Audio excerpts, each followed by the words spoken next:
근데 세 번째는 학교에 도네이션을 하는 거예요? 이제 기부를 학교에 왜 사람들이 많이 문의를 하냐면 이제 나중에 결국은 남는 재산을 상속인들이 아까 얘기한 것처럼 좀 마땅하지 않은 경우에는 이제 모교에다 기부하고 싶어하는 분들이 꽤 있거든요. 그래서 외국 생활 하시다가도 또는 이제 외국에서 좀 그래도 좀 성공하셨는데 본인이 이제 자녀도 없고 배우자도 없으면 그거는 사회에 기부하고 싶으신 거예요. 네. 그러다 보니까 이 공익법인들한테 이런 요청이 많이 와요. 학교나 이런 공익법인들에 기부를 하고 실제로는 이제 1인 가구들이 기부를 하고 싶어 하는 단체는 되게 많아요. 근데 제가 보니까 해외에서 이걸 넣은 이유는 해외에서 성공하신 분들이 자녀가 없고 뭐가 없고 그러면 한국에 있는 모교한테 기부를 많이 하시더라고요. 그렇죠. 그렇겠죠. 그러다 보니 실제 해외에 계시는데 한국에 있는 집은 기부해달라 이런 요청은 모교 쪽으로 많이 들어와요. 그래서 이 교회에 있는 기부를 담당하고 있는 분들이 1인 가구에 해외에서 성공한 사람 많이 만나거든요.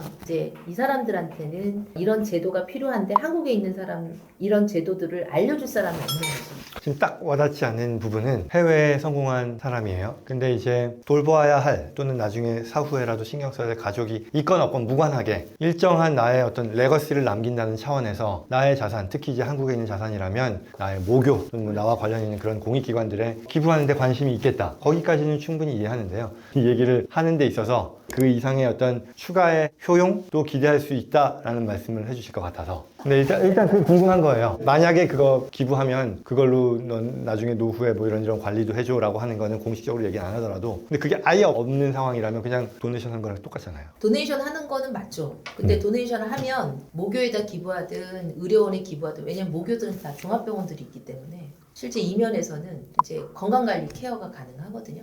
내가 기부를 막 5억을 했어. 그러면 본인이 의료 케어 받는 부분에 대해서 그 즉시 원하는 타이밍에 좋은 의사 선생님을 매칭해드린다든지 그런 것들이 가능해요. 기부자들을 위한 혜택. 이런 건가요? 내가 기부자가 되면 영향력이 생긴다? 그런 것도 있죠. 왜냐면은 모교에다 기부할 때는 도서관에 무슨 방 하나를 내 이름으로 영원히 내 이름을 남기는 역할을 해줄 수 있다든지. 그렇죠. 네, 그리고 이제 본인이 어떤 사업을 마치 작은 재단을 설립하듯이 예를 들면 이대에다 주는데 이대에는 뭐 희귀병을 앓고 있는 학우들을 위한 교육재단처럼 만드는 거예요. 거기다 이름을 박현정이 마련한 그런 기금을 그 안에서 설정할 수 있거든요. 네.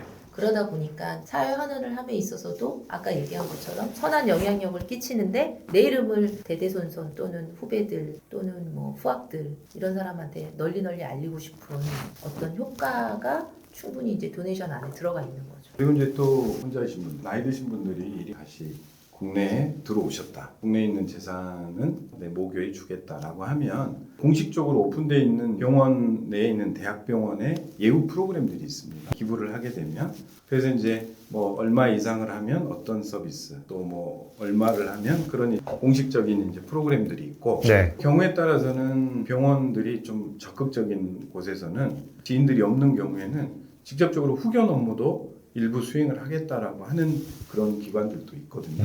그러다 보면 한국에 와서 살면서 병원에 기부도 하고 그런 예우 프로그램도 받고 그다음에 후견에 대한 문제도 같이 내가 혜택을 거둘 수 있다면 내가 안전하게 안심하게 살 수 있지 않을까. 저희도 이제 기관들하고 플래닝을 또 짜고 매칭을 해드리는 그런 일들도 하고 있죠. 무슨 말씀인지 알겠습니다. 약간 상조 장치를 마지막에 처리를 많이 해드려요. 그렇구나.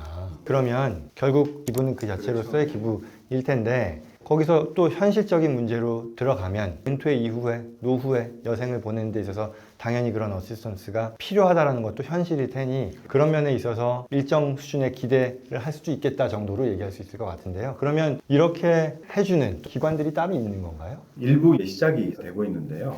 저희 같은 경우 이제 금융권에 있었으니까 금융권에서는 아무래도 이제 지금까지는 자금의 운용 관리 이런 게 이제 중심 역할이었거든요. 그렇지만 이제 이런 고객들의 니즈가 많아지고 고민들이 많아지니까 그런 걸 하나씩 해결하는 그런 프로그램들을 연결해서 금융기관들이 진행하기도 하고요. 저희 같은 이제 법무법인이지만 법적인 문제만을 해결하고 뭐 텍스 문제만을 해결하는 게 아니라 그분들이 가지고 있는 이런 고민들을 금융기관 혹은 의료기관 같이 연계를 해서 일종의 플랫폼들을 만들어 드리는 그런 역할들을 좀 시작을 하고 있다고 해요. 이분들이 이제 생전에 기부를 많이 하시는 분들이 주로 이런 생각을 하시는데 네. 내가 뭐 10억 갖고 있으면 생전에 기부는 1억 정도밖에 못 하는 거지. 나중에 9억 갖고는 먹고 살고 죽어 해야 되잖아요. 그렇죠. 그러면 유산 기부 활동을 내가 기존에 활동을 했었던 곳에 기부하고 싶어 하거든요. 근데 한국도 유산 기부 문화가 늘어나고 왜냐면 빨리 돌아가시면 그냥 기부해버리면 끝인데 네. 본인이 언제까지 살지 모르잖아요. 그렇죠. 보험사이기 때문에. 그 말씀을 들으니까 이게 딱 미국하고 이게 바로 매치는 아니지만 비슷한 게 뭐가 있냐면요. 미국에서 자선단체 트러스트라는 게 있어요. 내가 트러스트를 만드는데 그거를 내 살아생전에는 잘 불려서 일부를 배당의 형태로 가져가고 내 사후에 어떤 자선기관을 지정해서 남는 자산을 주는 것을 약속하거든요. 그럼으로써 내가 그 트러스트를 설립하고 거기에 넣는 자산 자체가 기부금 공제를 받게 해준다는 거죠. 그렇게 보면 뭐 누이 좋고 매부 좋은 거죠. 그러니까 좋은 일도 하고 또한 일정 기간 동안에 내 은퇴 이후의 삶의 기간에 있어서는 이 트러스트 자체가 면세기관으로 인정을 받거든요. 네. 거기서 불어나는 자산들에 있어서의 면세 혜택도 누리고 최종적인 그 자녀 자산은 기부하는 그 최종 그 자선기관으로 넘어가고 세제만 빼면 형태는 비슷해요. 저는 이제 궁금했던 것이 미국에 사는 사람으로서 이러한 그 어떤 기관으로 기부를 했을 때 이게 미국 세법상으로도 기부금 공제가 가능하다라고 하면 방금 말씀드린 자선기관 트러스트하고 비슷한 효과를 얻는 거거든요. 그러니까 기부금 공제에 대한 혜택도 누리고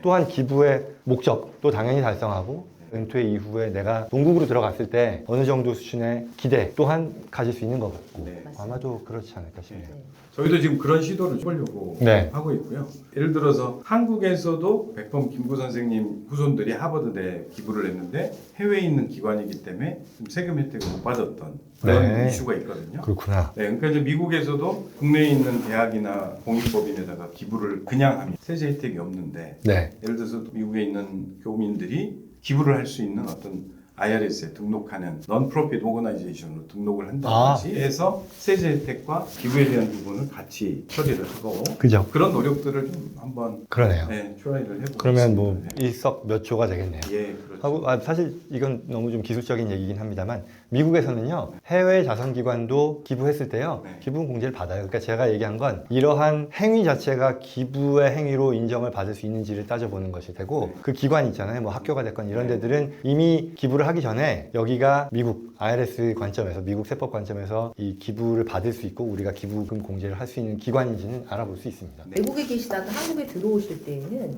외국에 있었던 전 재산을 다 들고 들어오시는 경우도 있겠지만 실제 만나본 많은 분들은 일부만 갖고 들어오시는 경우가 많아요. 그래서 미국은 미국에서의 자산 관리 또는 배분 문제 그렇죠. 대비를 하고 그렇죠. 한국에 갖고 오는 돈은 내가 살고 있는 여생 동안에 쓰여지고 남은 것이 있다면은 뭐 기부를 하든지 아니면은 나를 그동안 도와줬던 보좌하고 있는 사람에게 주든지 이런 역할을 맡기고 싶어 하거든요. 그렇죠. 그래서 대부분이 이제 재산이 좀 분리가 되는 경우가 생깁니다. 역임을 해서 들어오게 되면. 네. 이제 그런 문제들이 실제 플랜을 양쪽에서 같이 짜야 되는 문제. 이거는 꼭 필요하다고 보여집니다. 그렇죠. 만약에 한국에 있는 재산이 남았는데 이 재산을 한국에서 소진할 수도 있지만 또 미국으로 보내는 경우도 있으시거든요. 얼마가 될지 몰라서 갖고 왔는데 그중에 남는 것이 있거나 또는 불의의 사고가 있으면 또 미국에 있는 그렇죠. 누군가에게 주거나 미국에 있는 용처로 보내야 되는 경우가 있거든요. 그렇겠죠. 그래서 양쪽 다 설계는 반드시 필요한 것 같습니다. 저는 이제 뭐 텍스 측면에서도 진짜 중요하다고 생각이 듭니다.